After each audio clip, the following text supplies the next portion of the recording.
Ladies and gentlemen, welcome back to the Pitchside Podcast channel, and we're coming to you straight after the derby in Madrid between Real Madrid and Atletico Madrid, a 2-0 victory for El Merengue, getting themselves out of the hard week that they were at. Another victory with another clean sheet, and against probably the toughest opponent in those last three matches.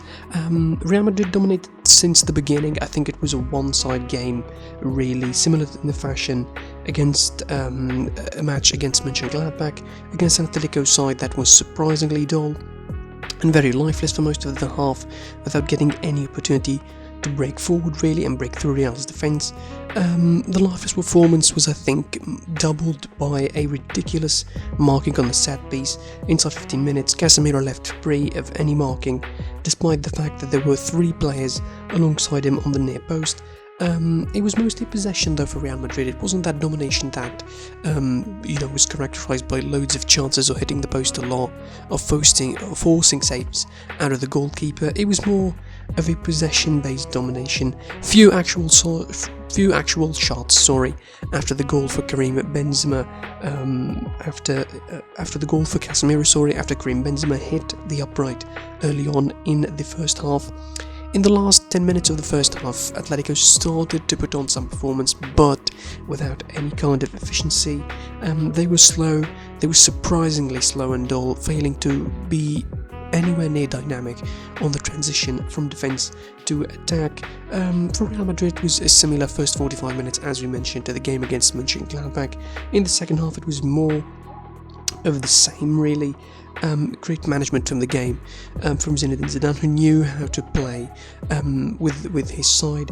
In the second half, they started in the same way as the first half, despite Atletico's changes coming in mass. 3 changes from the bench at the break. Thomas Lemar missing probably the only major chance, aside from another one later on in the second half, to bring his side to anything close to life in this game. 10 minutes after that, Daniel Carvajal with a beautiful strike deflected off the post and onto Oblak's back and into the net for the second goal for Real Madrid. After that, they chose to sit deep. They sealed the deal for the game. They know that they pretty much secured their victory, with Atletico refusing to be any kind of lively, really.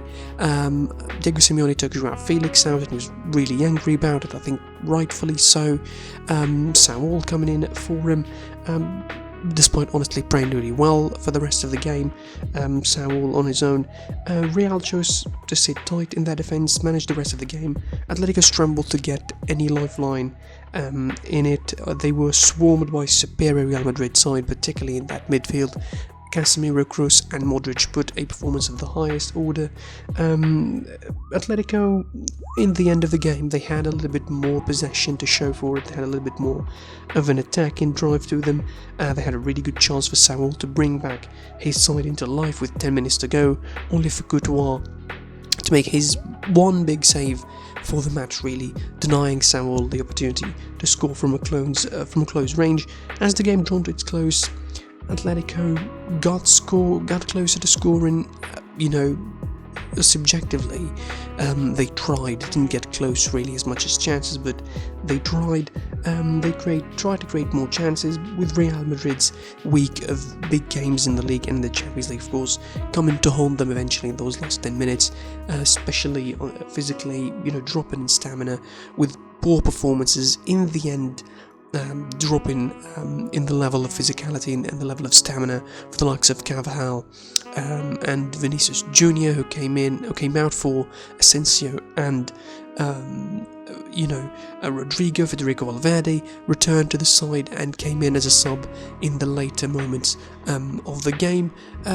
Overall, an important victory. Real Madrid saved themselves from a potential hard week they could have gone into. This week it was decisive really in their season, and in the end they managed to leave it and to go through it unscathed. 3 victories out of the 3. Zinedine Zidane doesn't feel more secure in his job than now.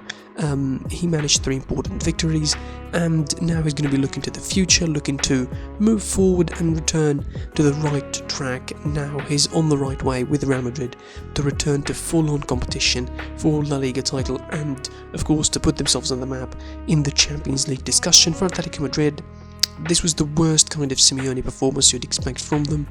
Even worse than the Bayern game, I think, by a long shot, at least in the Bayern game. In the Champions League, they created chances. This was the dullest Atletico had ever been this season, and for a team that is hailed as a side that would compete for the title, odds-on favourites to win the title really, in Spain at the moment, it looked really lifeless from a Simeone point of view. Overall, Real Madrid get closer to the top, 23 points now, 3 points away from Atletico Madrid, with 1 game less than Atletico. Hopefully for Simeone, maybe they will catch up in the rest of the season. For Real Madrid, they couldn't have any perfect outcome from the last 3 games than they had, finishing off with a brilliant display and performance in the Madrid derby. That's it for the reaction for this match. Like, share, comment on the video, and subscribe to the channel. Enable notifications to receive the updates. I will be talking about this more in the podcast tomorrow, of course. Follow us on social media at SidePSP on Twitter and Instagram at PitchSidePod. Listen to the podcast on Spotify, Google Podcasts, and wherever you get your podcasts from. I'm your boy, the HOD for the PSP, and until I see you soon, goodbye.